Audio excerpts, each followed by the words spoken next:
El expediente tenía una etiqueta roja en la esquina superior izquierda, una marca que, según los funcionarios del Juzgado Séptimo de Paz, solo se coloca en casos con riesgo de fuga o amenazas a la seguridad pública.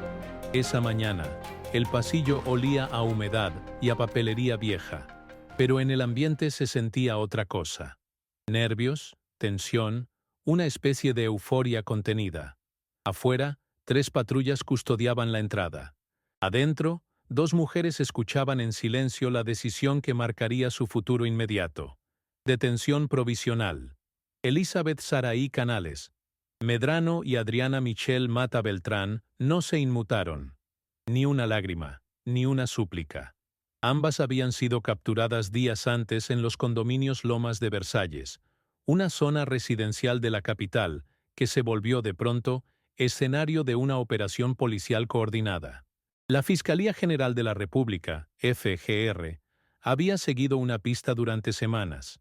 Movimientos extraños, visitas esporádicas de personas con antecedentes, rumores de distribución de sustancias ilícitas.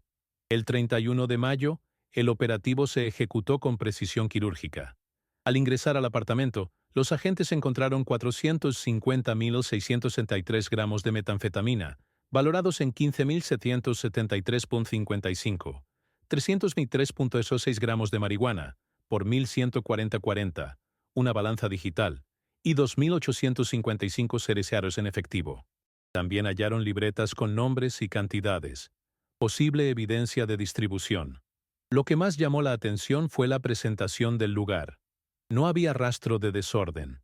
El ambiente estaba limpio, decorado con cuadros minimalistas y una cafetera italiana sobre una mesa reluciente. A simple vista, nadie sospecharía que desde ese departamento salían cargas destinadas, según los investigadores, a varios puntos de San Salvador. La Fiscalía logró obtener evidencia documental, pericial y testimonial que sustentó la petición de instrucción formal con detención. La defensa, por su parte, argumentó que ambas eran estudiantes sin antecedentes penales y que los objetos encontrados no les pertenecían. No funcionó.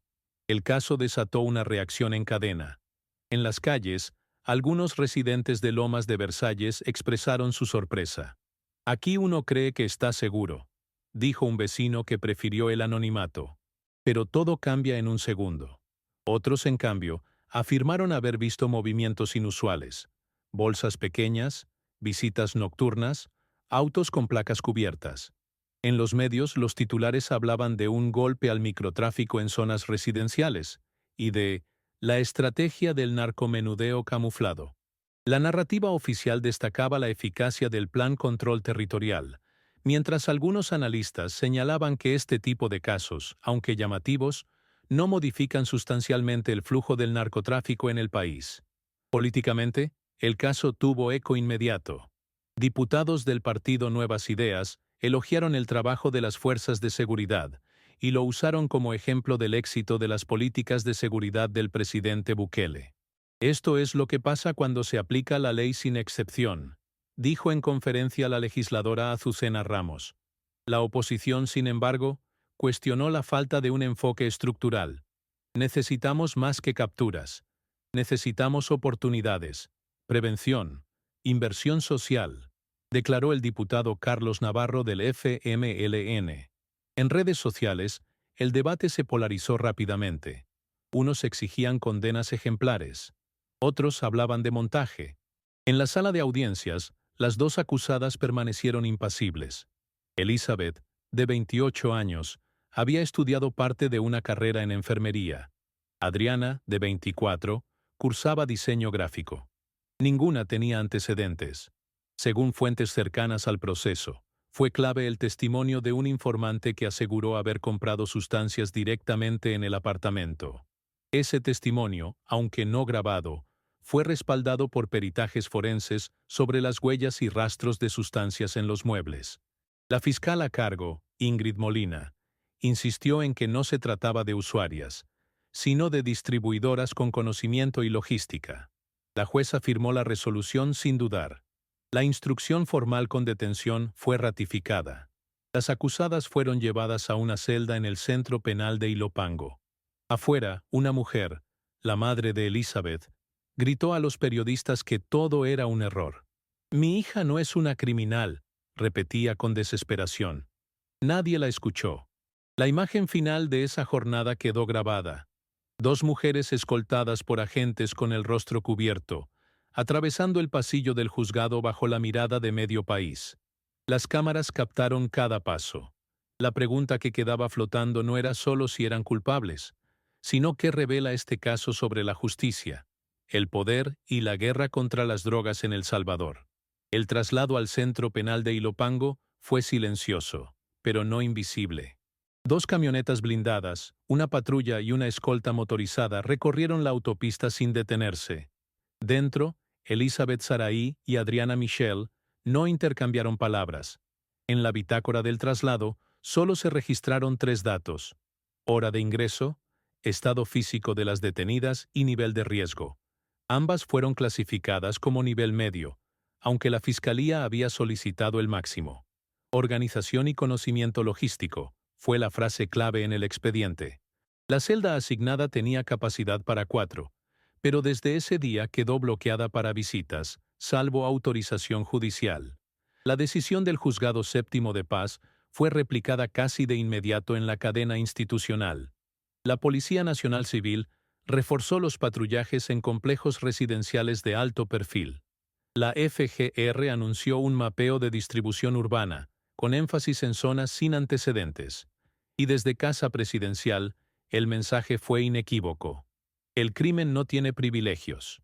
Nayib Bukele, presidente de El Salvador, reapareció en un evento de seguridad, donde dejó claro el principio que ha guiado su estrategia desde el primer día: justicia sin excepción. Las drogas ya no se esconden en callejones, ahora se enmascaran en apartamentos con decoraciones finas y tazas de café importado. Pero no importa dónde estén, las vamos a encontrar, y vamos a actuar, afirmó. Lo que para algunos fue un caso más de microtráfico, para otros fue una muestra del nuevo orden. La narrativa oficial no vaciló. Las imágenes del decomiso, las bolsas selladas, el dinero contado billete por billete, circularon como prueba de una red que operaba desde lo cotidiano. En redes de distribución informal, se discutía la posibilidad de que las detenidas formaran parte de una célula mayor. La Fiscalía no lo confirmó, pero tampoco lo negó. Lo que sí se supo es que en una computadora incautada se encontraron hojas de cálculo, direcciones y referencias cruzadas. Nada de eso era suficiente aún para acusaciones adicionales, pero bastó para que la jueza denegara cualquier medida sustitutiva. En las calles, el ambiente oscilaba entre temor y aprobación. En Lomas de Versalles, la administración del condominio instaló cámaras adicionales y envió un comunicado pidiendo prudencia en las conjeturas. Algunos vecinos contrataron seguridad privada. Otros simplemente se mudaron. En barrios aledaños, sin embargo, se multiplicaron los retenes de control. Jóvenes con mochilas eran revisados al azar. Las cifras respaldaban la política: 273 capturas por tráfico ilícito en zonas urbanas en lo que iba del trimestre. Pero también surgieron voces de alerta. Organizaciones defensoras de derechos humanos señalaron un patrón de detenciones sin suficiente individualización. La Fiscalía respondió con documentos, huellas, rastros de ADN, testimonios cruzados. Todo apuntaba al mismo lugar. En la Asamblea Legislativa, los ecos del caso alcanzaron un tono distinto. El bloque oficialista celebró el actuar judicial como muestra de una justicia que, por fin, se atrevía a irrumpir en zonas intocables. Antes, esto no se veía. Hoy, ningún rincón está fuera del alcance del Estado, declaró el diputado Eric Ayala. En cambio, la oposición exigía reformas estructurales. Hay que perseguir al gran distribuidor, al que mueve toneladas, no solo gramos, insistió la legisladora Dina Morales. Pero el enfoque presidencial era claro: atacar todas las capas del sistema, desde el narcomenudeo hasta las redes internacionales. Y si eso implicaba tocar espacios privilegiados, mejor aún. Porque en este país, los privilegios fueron durante demasiado tiempo el escondite del crimen, dijo Bukele en su siguiente aparición pública. En los medios, la cobertura fue total. Noticieros ampliaron segmentos sobre la vida en los penales, la política de cero tolerancia y las fases del Plan Control Territorial. Editoriales elogiaron la coherencia institucional. El Salvador está escribiendo un nuevo pacto de legalidad, tituló uno de los periódicos de mayor circulación. Pero también hubo reportajes de corte humano. Una nota recogía el testimonio de una excompañera de Adriana. No lo puedo creer, era callada, reservada. Nunca imaginé algo así. La historia personal de las acusadas fue diseccionada, como si en ella se escondiera la explicación de un país entero. Padres ausentes, carreras truncadas, necesidades económicas. Pero el sistema judicial no juzga contextos, juzga hechos. La fiscal Ingrid Molina apareció por primera vez frente a cámaras. Con voz firme, sostuvo que no estaban improvisando. Lo que tenemos aquí es una estructura. Pequeña sí, pero con todos los elementos de una red organizada. Logística, dinero, distribución y ocultamiento. El hecho de que sean mujeres jóvenes, con educación y sin antecedentes, no las hace menos responsables. El delito es claro y las pruebas son sólidas. La Fiscalía había solicitado ya prórroga para peritajes adicionales. Buscaban verificar si las sustancias encontradas coincidían con otros decomisos hechos semanas antes en zonas cercanas a centros educativos. En ese segundo capítulo del proceso, lo que emergía era un mensaje de hierro. Nadie está fuera del radar. Bukele capitalizó la narrativa. En cadena nacional, recalcó que esta lucha no es contra pobres ni contra ricos, sino contra los que rompen la ley.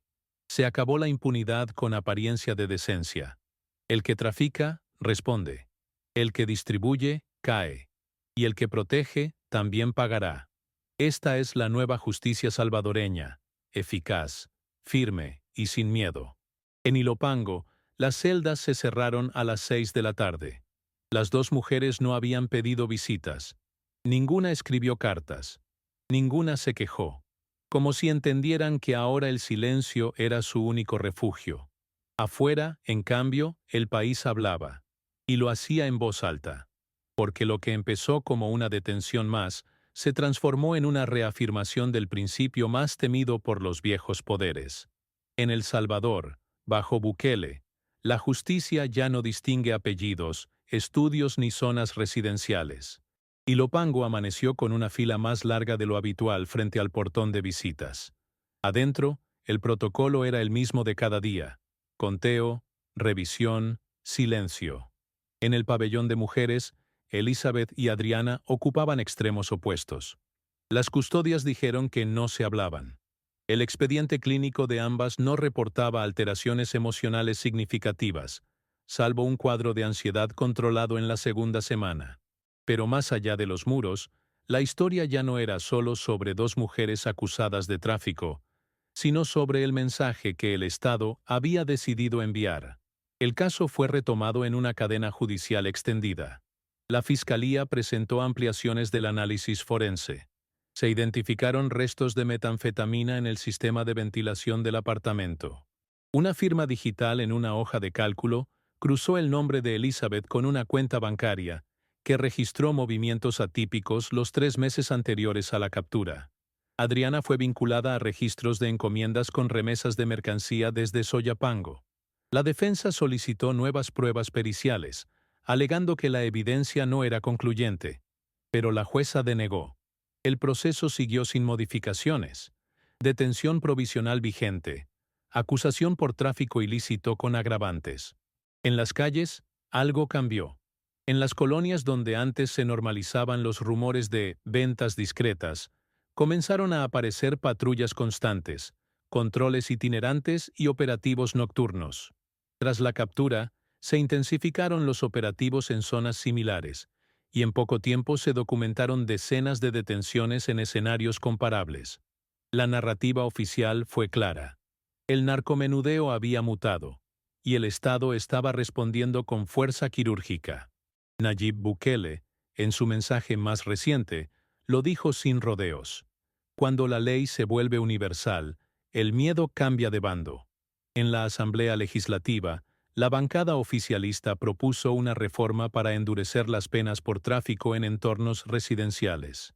La oposición intentó introducir un componente de rehabilitación obligatoria para mujeres jóvenes detenidas por primera vez, pero la moción fue rechazada. No hay espacio para la tibieza, dijo el ministro de Justicia y Seguridad. La política de tolerancia cero se reafirmaba. Bukele, por su parte, reforzó su posición con una visita al centro de confinamiento del terrorismo. Ahí, entre celdas y cámaras, reiteró su tesis. El Salvador no va a volver a ser guarida de nadie. Aquí se acabaron las excusas. Mientras tanto, los medios internacionales empezaban a replicar el caso como ejemplo de la nueva línea dura del gobierno salvadoreño. Algunos lo llamaron el bukelismo penal, otros la justicia vertical, pero incluso los críticos reconocían una realidad incontestable. El miedo a ser capturado había alcanzado a sectores antes blindados por clase, apariencia o entorno. En Lomas de Versalles, la administración instaló lectores biométricos y emitió nuevas directrices para inquilinos. Nadie quería verse envuelto en otro escándalo. Las corredoras de bienes raíces reportaban cancelaciones de contratos y exigencias de verificación de antecedentes. El mercado inmobiliario de clase media entraba en pánico moral. En paralelo, surgieron nuevas investigaciones periodísticas. Un reportaje reveló que parte del dinero incautado estaba vinculado a depósitos fragmentados provenientes de una empresa fachada. El nombre de esa empresa aparecía también en un expediente previo relacionado con lavado de activos. La fiscalía no confirmó, pero tampoco negó. Todo indicaba que el caso de Elizabeth y Adriana era solo una arista. Una hebra dentro de una red más compleja, aún no completamente expuesta. Pero lo que sí quedaba claro es que Bukele no estaba dispuesto a esperar más. Vamos a llegar hasta el último centavo, hasta el último cómplice. Este país merece una limpieza real, no simbólica, dijo. En el penal, los días seguían su curso. Las internas sabían que el caso de las nuevas reclusas era diferente. No por los cargos, sino por el ruido. Cada movimiento de Elizabeth y Adriana era documentado. Cada llamada, registrada. Cada comportamiento, analizado. Pero ellas se mantenían en silencio. Quizás por estrategia. Quizás por miedo. Quizás porque ya sabían que la justicia salvadoreña, ahora, tenía rostro firme. Y ese rostro era el de Bukele. La imagen final fue una fotografía sin pose. Una celda con dos catres, una luz tenue y una pared sin adornos. Una celda con dos catres, una luz tenue y una pared sin adornos. En ella, una frase tallada a mano por alguna interna anónima resumía el momento del país. Aquí ya no caben los que creyeron que nunca caerían. En el nuevo El Salvador, el poder no se mide por conexiones ni por lujos. Se mide por la capacidad del Estado de decir basta. Y por primera vez en décadas, el Estado habló claro. Y todos escucharon.